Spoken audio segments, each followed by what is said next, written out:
You simplify nature in order to make it suitable for human use. I think all good gardens are actually about personalities.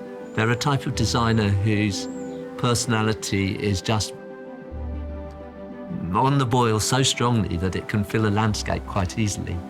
I would say that we have a very good ability to steal things from other countries and then still produce our own English interpretation of those things in a way that you can say is English and unique.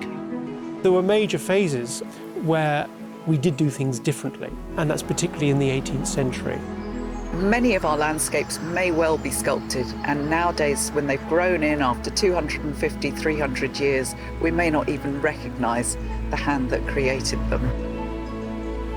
I'm always amused that the French describe English landscape gardens as Anglo-Chinoise, but I think that's probably because the French find it difficult to think that the English could have a cultural movement of their own.